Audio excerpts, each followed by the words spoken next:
नमस्ते मित्रों, आज हम जानेंगे राधा तत्व क्या है। श्री कृष्ण करे उनका नाम राधा। वेद में कहा गया है, राधोपनिषद में, कृष्णेन आराधते इति राधा, अर्थात श्री कृष्ण जिसकी आराधना करे उस तत्व का नाम राधा तत्व है। तो देखो, राधा और कृष्ण दोनों एक ही है। जैसे कि राधे का आत्मा जो है वो कृष्ण है और कृष्ण की जो आत्मा है वो राधा है। तो एक बार की बात है, जब रुक्मणी ने पूछा कृष्ण भगवान से कि राधा के बारे में, तो भगवान ने उनको बाद में एग्जाम्पल देते हुए बताया। तो हुआ क्या, जब एक बार रुक्मणी गरम गरम दूध ले आई और वो बताना भूल गई और फिर रख दी थी, तो कृष्ण भगवान ने उसको उठाया और पी गया। तो राधा उनके हृदय में बैठती है, आत्मा में, तो वो उनका शरीर जल गया था। तो यही चीज़ जब रुक्मणी वहाँ जाकर दर्शन की राधा का, वो कृष्ण ने उनका पता बताया, तो वो जाकर दर्शन की तो उनका शरीर जला हुआ था। तो वो फिर कृष्ण भगवान ने बताया ऐसा ऐसा हुआ था, इस कारण ऐसा हुआ। तो भगवान से क्षमा याचना मांगी। तो दोनों एक ही है। जोई राधा सोई कृष्ण है, इसमें भेद ना मान। एक है अल्हादनी सक्तु अरु, शक्तिमान एक जान। मतलब भगवान कृष्ण की ही अल्हादनी जो शक्ति है वही राधा है। भावार्थ, श्री राधा ही का अपार अभिन्न स्वरूप श्री कृष्ण है एवं श्री कृष्ण का ही अपार स्वरूप श्री राधा है, क्योंकि राधा शक्ति है एवं कृष्ण शक्तिमान है। व्याख्या: अथर्ववेदई राधिका तपानीयोनिशतः में वेद की ऋचाएँ ने ब्रह्मज्ञानियों से कहा है, यथा ये याम राधस्य कृष्णो रसाब्ध देहशेक क्रीडानार्थः द्विधा भूतः। अर्थात श्री राधा कृष्ण के दो होने का तो प्रश्न ही नहीं उठता। उनके दो देह भी नहीं हैं, एक ही सत्ता एवं एक वही सत्ता स्वरूप ही एक ही देह भी है, किंतु लीला के हेतु दो स्वरूप धारण किए रहते हैं। इसी प्रकार सनत कुमार संहिता में भी इसी आशय से कहा है, राधिका कृष्ण रूपम च कृष्णो राधा स्वरूपकम। ब्रह्मवैवर्त पुराण में इस पर विस्तृत विवेचना है। यथा क्षीरे च धावल्यम दाहकता च हुताशने भूमो गंधो जले शैत्यम तथा त्वयि ममास्थितः। अर्थात एक बार श्री राधा जी ने लीला में श्री कृष्ण से पूछा कि मैं तुम्हारे वियोग में कैसे जीवित रह सकूंगी। तब श्री कृष्ण ने उपयुक्त उदाहरण देकर कहा था कि वियोग तो दो तत्व में होता है, मुझ से वियुक्त तो प्राकृतिक जगत भी नहीं हो सकता। फिर हमारा तुम्हारा संबंध तो ऐसा है जैसे दूध में श्वेतिमा। भला दूध की सफ़ेदी कभी दूध से पृथक हो सकती है?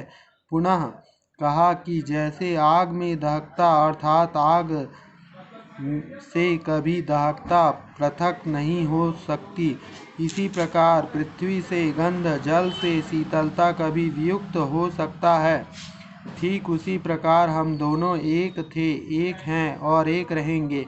श्री राधा जी शक्ति स्वरूपा है एवं श्री कृष्ण शक्तिमान है। वेद कहते हैं, तस्य शाक्तये ईश्वन एकेधा अल्हादनी संधिनी ज्ञानेच्छा क्रियाधा बहुविद्या बहुविधा शाक्तयः तस्वा अल्हादनी वरीयासी परमांतर भूता राधा कृष्णेन आराधते इति राधा कृष्णं समाराध्याति सदा।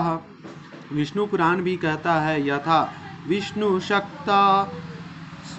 शक्ति परा प्रोक्ता क्षेत्राख्या तथा अपरा अविद्या कर्म संगन्या तृतीया शक्तिरिष्यते। अर्थात परात पर श्री कृष्ण की अनंत शक्तियां हैं, उसमें सर्वाधिक अंतरंग शक्ति का नाम आह्लादनी शक्ति है, वही श्री राधा है। कोई भी शक्ति अपने शक्तिमान से पृथक नहीं हो सकती।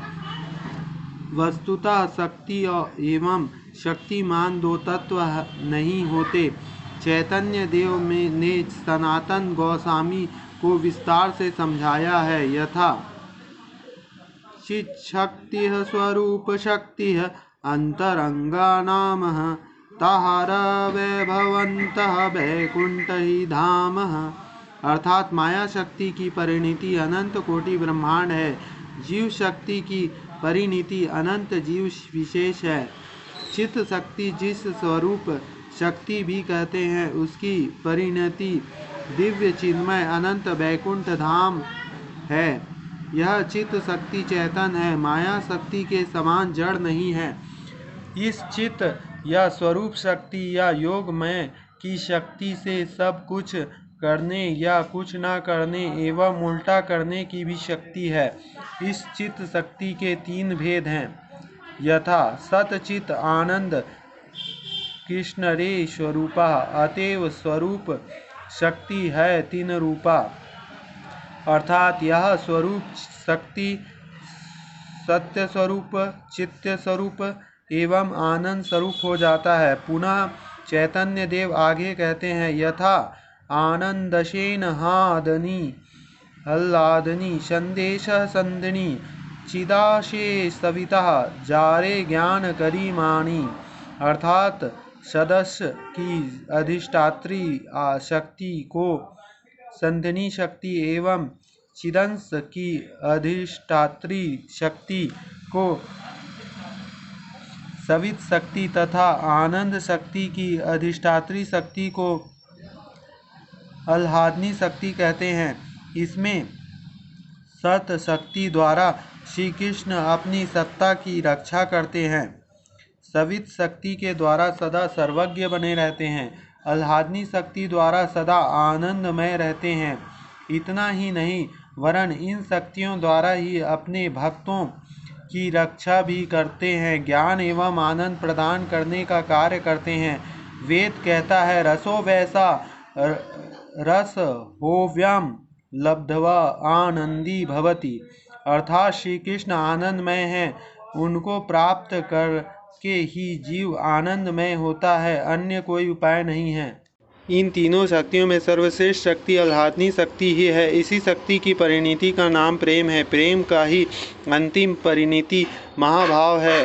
यही महाभाव रूपा महाशक्ति ही राधा है। श्री राधा ही समस्त शक्तियों की अध्यक्षा है। संधनी शक्ति के सार तत्व का नाम शुद्ध तत्व है। यथा संधनी सार अंशः शुद्ध सत्वः नामः भागवाणीरः सत्ता है जहाति विश्रामः। माता पिता स्थान गृह संज्ञा अंश आसर सब कृष्णेन शुद्धे सत्व विकारी। उपयुक्त शुद्ध तत्व की ही परिणति भगवान श्री कृष्ण की सत्ता, उनके धाम, उनके परिवार, उनकी लीला उपकरण है।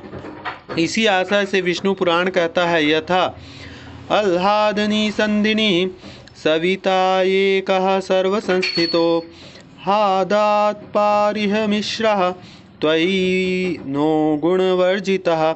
अस्तु श्री राधा तत्व एवं श्री कृष्ण तत्व तो एक है ही, किंतु तटस्थ शक्ति स्वरूप अनंत ब्रह्मांड के समस्त मायाधीन जीव तथा बहिरंगा शक्ति रूपा माया भी श्री कृष्ण से पृथक सत्ता वाली नहीं है।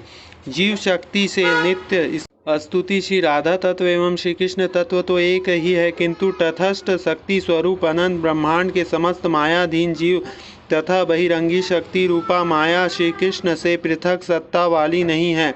जीव शक्ति से नित्य स्थित श्री कृष्ण जीवों को जीवन प्रदान करता है। यथा वेदा कहते हैं, श्रतः नानकम। इसी प्रकार जड़ शक्ति माया श्री कृष्ण की शक्ति से ही कार्य करती है। तात्पर्य यह है कि श्री कृष्ण से भिन्न तो जीव एवं माया भी नहीं है। अतः वेद व्यास कहते हैं,